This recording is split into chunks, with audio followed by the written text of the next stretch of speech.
आता एक हृदयस्पर्शी बातमी नाशिक जिल्ह्यातून. लेकीच्या लग्नात बाहुली नाट्याने उपस्थितांचे डोळे पाणावले. निफाडच्या कोथमिरे परिवारांचा अनोखा उपक्रम. लग्नात नाच, गाणी आणि जेवणावळी हे नेहमीचेच, पण नाशिक जिल्ह्यातील निफाड तालुक्यात एका विवाह सोहळ्याने वेगळाच ठसा उमटवला. बाहुली नाट्याच्या माध्यमातून डोंगरगाव जिल्हा परिषद शाळेचे मुख्याध्यापक श्री दिलीप ज्ञानेश्वर कोथमिरे यांची कन्या जान्हवी यांच्या हळदी सोहळ्यात आयोजित संगीत संध्येत हा अनोखा प्रयोग सादर झाला. श्री योगेश वाल्मिक जगदाळे आणि श्रीमती नलिनी अहिरे यांनी सादर केलेल्या या बाहुली नाट्यातून जान्हवीच्या जन्मापासून ते लग्नापर्यंतचा संपूर्ण प्रवास जिवंत करण्यात आला. पावसाच्या रात्री रुग्णालयात जाताना वाटेतच झालेला तिचा जन्म, पहिलं पाऊल, रांगणं आणि बुद्धिबळात राष्ट्रीय स्तरापर्यंत मिळवलेलं यश, या सर्व आठवणी संवादातून डोळ्यांसमोर उभ्या राहिल्या. त्याचबरोबर मुलगी सासरी जाताना तिला तिथे पोटच्या मुलीसारखे प्रेम मिळावे, ही आई वडिलांची हळवी भावनाही या नाट्यातून प्रभावीपणे मांडण्यात आली. या संस्कारक्षम आणि भाविक प्रयोगाने लग्न सोहळा केवळ कौटुंबिक राहिला नाही, तर तो सर्वांच्या हृदयात घर करून गेला. उपस्थित पाहुण्यांनी या अनोख्या उपक्रमाचे मनापासून कौतुक केले. परंपरेला कलेची जोड देत एका लग्नाला संस्काराचं रूप देणाऱ्या कोथमिरे परिवारांचं आणि कलाकारांचं स्टार न्यूज इंडियाकडून मनपूर्वक अभिनंदन.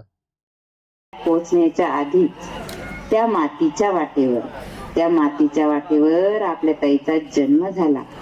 लक्ष्मी घरी आली असं वाटलं होतं तेव्हा. मग तिचं रडणं, रांगणं, चालणं, अंगणातील पहिलं पाऊल, अगदी तिची जिद्द, तिचा हट्ट, तिचं खेळणं, सारं काही आठवतंय. पण तिचं ते शाळेत जाणं, डोळ्यात पाणी आणत हातात पाटी घेऊन कशी रडत होती पहिल्या दिवशी. हो, 5वीला गेल्यावर जेव्हा तिने नवोदयची परीक्षा दिली, तुम्ही तर तेव्हा रात्र रात्र जागून तिला शिकवलं. हो, नवोदयला गेली पण माझं घर रिकामं झालं. तिथं गेल्यावरही ती थांबली नाही, आपल्या बुद्धीची चमक दाखवतच राहिली. हो ना, बुद्धीवरून आठवलं, आपली ताई बुद्धीवर किती छान खेळायची. हो, अगदी सुंदर. नॅशनल लेवलला खेळली, बक्षिसं मिळवली. त्या बुद्धिबळाच्या पटावर जेव्हा ती शांतपणे चालायची, तेव्हा मला असं वाटायचं की नक्कीच जीवनाचा मोठा डाव जिंकणार. अगदीच, बुद्धीची चमक तिथेच थांबली नाही. मोठी झाल्यावर तिने स्पर्धा परीक्षेचे थोडंच डोक्यात घालून घेतलं बघा. हो, तिनं मैत्रिणी खूप कमावल्या, अगदी जीवाला जीव देणाऱ्या. माणुसकी जपली. कितीतरी आठवणी काल परवाच झाल्यासारखं वाटतंय. हो, ते सगळं ठीक आहे. हो, पण आता त्यासाठी एक चांगलं स्थळ शोधायला हवं. जावई तर शिकलेला हवाच. हो, पण त्याहून महत्वाचं म्हणजे त्याला आपल्या मुलीच्या कष्टाची आणि तिच्या स्वप्नांची किंमत हवी. अगदीच, तिला समजून घेणारा हवाय. खरंय.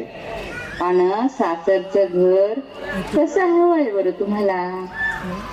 घर जास्त श्रीमंत नसलं तरी चालेल, पण मनाची श्रीमंती हवी. माणसं मनाने मोठी हवी. सासू आणि सासरे आपल्या दोघांसारखेच हवे, म्हणजे तिला आपल्या मुलीसारखी जपतील असं प्रेमळ घर असावं. अगदीच.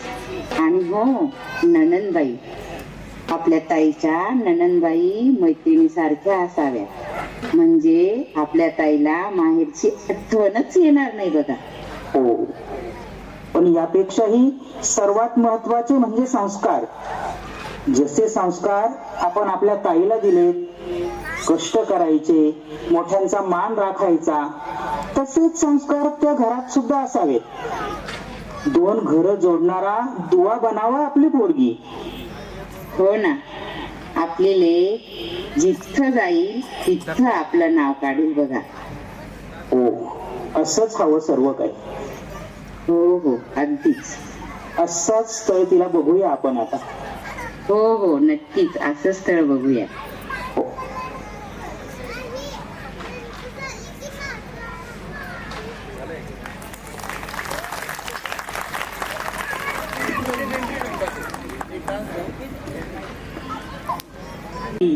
आणि हो आजच्या या शुभ प्रसंगी या लग्न प्रसंगी आपण सर्व एकत्र जमलात आणि आमचा शो बघितला त्याबद्दल तुमचे आभार. आणि हो उभयंतांना लग्नाच्या हार्दिक हार्दिक हार्दिक शुभेच्छा. हो खूप खूप शुभेच्छा. खूप खूप आभार. नमस्कार नमस्कार. टाटा बाय बाय मंडळी. Bye bye. Bye bye.